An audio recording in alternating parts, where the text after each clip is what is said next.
Welcome back.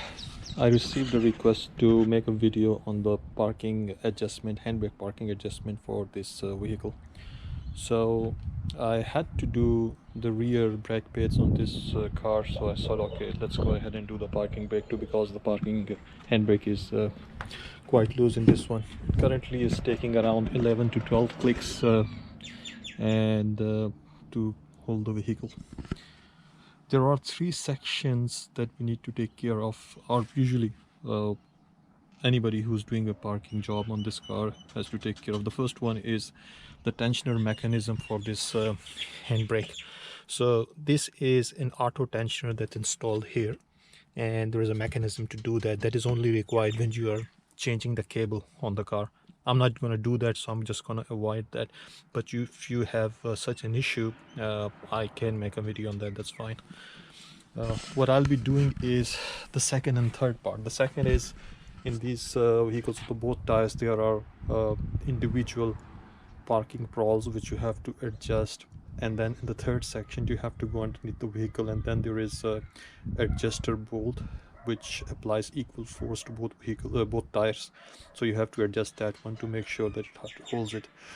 As the vehicle gets old, especially in these one, when it goes past 200,000 kilometers, you'll realize that you'll feel that when you're holding a parking incline such as this one,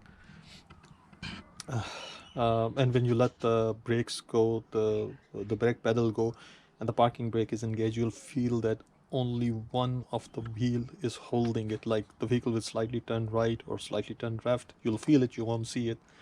This is an indication that only one of the parking brakes or parking shoes are holding in this one. So that's why individual wheel parking balance should be done before adjusting the central bolt. So we'll do all this today in this video.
Remove the brake shoe from here. The first step is to remove the spring. It's spring loaded and the spring is retained at 3 positions within this shoe. There is the stem continues from here, then there is a retaining position over here, there's a retaining position here, and there's a retaining position here. You need to lose only 2 retaining positions, right on the left, to move this spring, and then you can remove this brake shoe. The first retaining position is over there. If you can see, the spring is over there. So all I need to do is pull this spring out of its bracket. I'm not sure if you can see the bracket. Yeah. So all I need to do is to pull it out.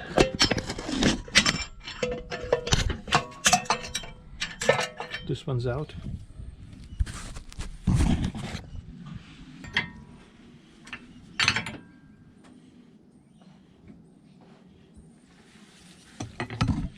This is the second retaining position.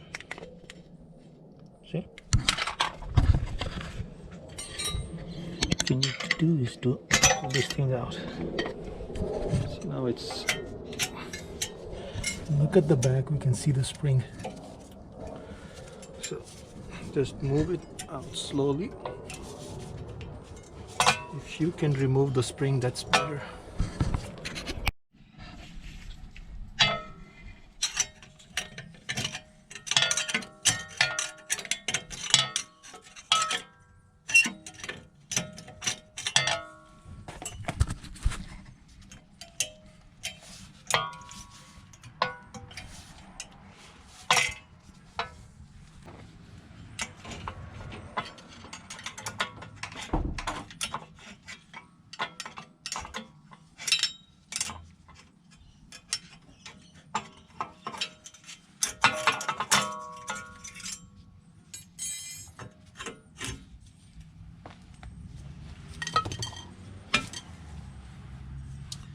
So the brake shoe is out.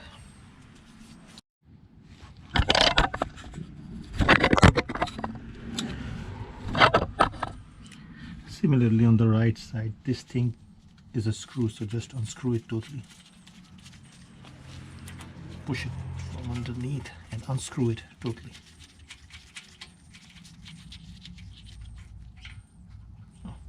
Or you can, if this thing comes out, that's fine. Otherwise, the bottom bit, you have to push this this prowl in and pull this thing out. So this is sort of a bolt retainer. See, nothing more to it, and this slides in and out, so make sure that you re-grease it. So the way the parking brake works is that it is totally flushed in there, and when you remove it, you're kind of unscrewing it and increasing this distance. When this distance increases, it pushes the brakes outwards and it holds the rotor. So before you put the new pads, new shoes in, you have to screw it totally in. This is called resetting, and then you put it in like this. Now this is flushed in. My brake shoes are in a good condition, so I'm gonna reuse it. Now to put them in, just slightly unscrew it in a way that where you can slide these shoes in. Similarly, the left side, both of them have grooves, so the grooves should be facing downwards. Put these on the grooves first. You have to slide it on the grooves first. Once it slides like this, simply rotate it. Now the shoes are in their position. You have to put the retaining spring in. That's the one. You can put it from the back. Make sure this goes in first, this goes to the right, and this goes to the left.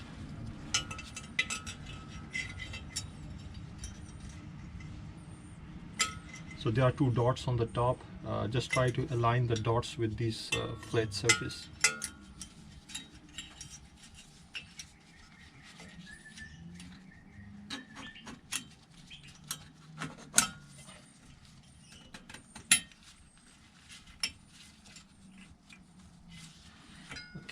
Now it's in.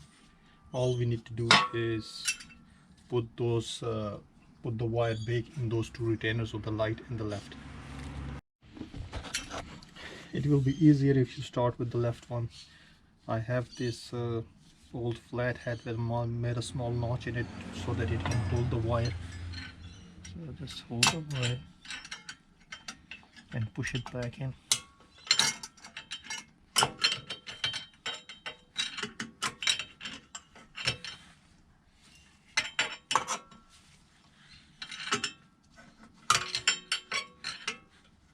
This one's in. Now rotate it.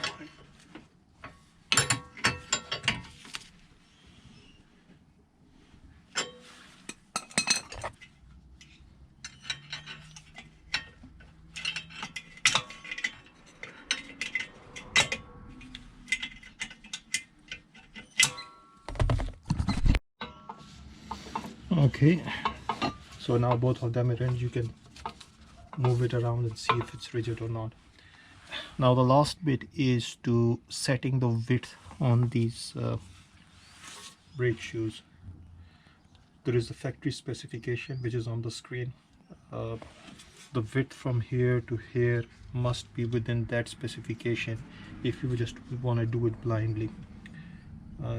I do not have a vernier caliper of that size. The factory recommends a vernier caliper so that you can measure the jaws, and the outer distance should be the outer distance that we are talking about.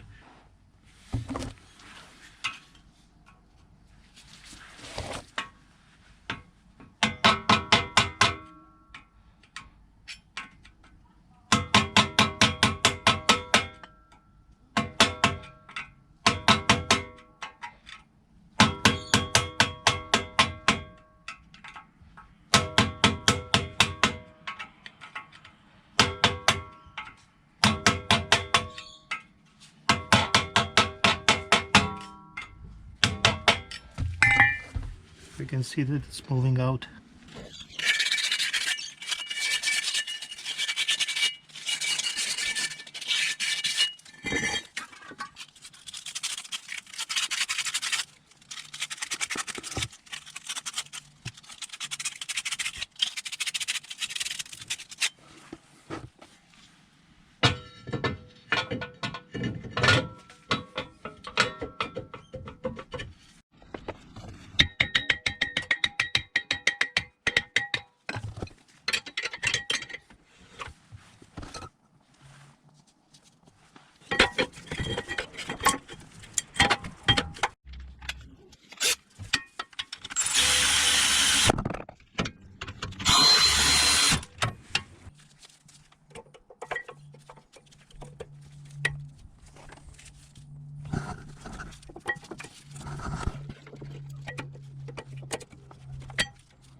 Now I've done the parking brakes and the brake shoes on both right side and left side.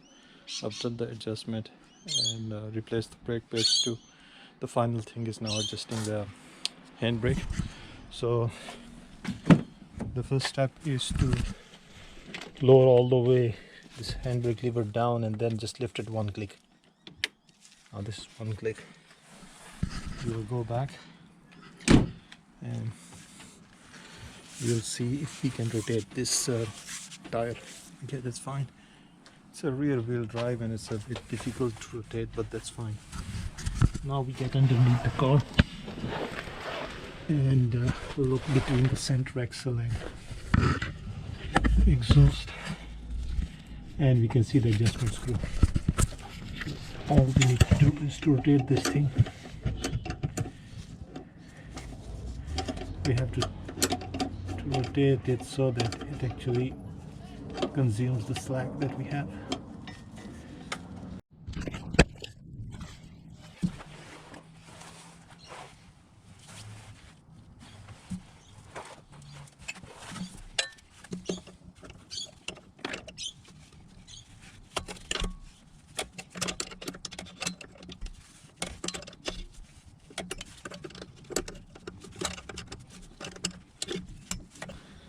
And now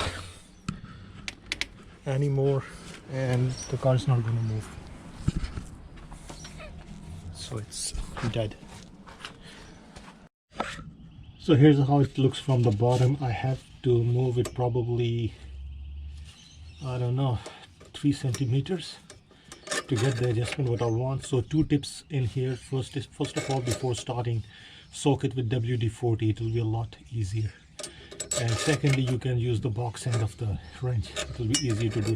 So start from over here and go underneath the center axle, and you can wiggle it around, so that's fine. Shouldn't be an issue.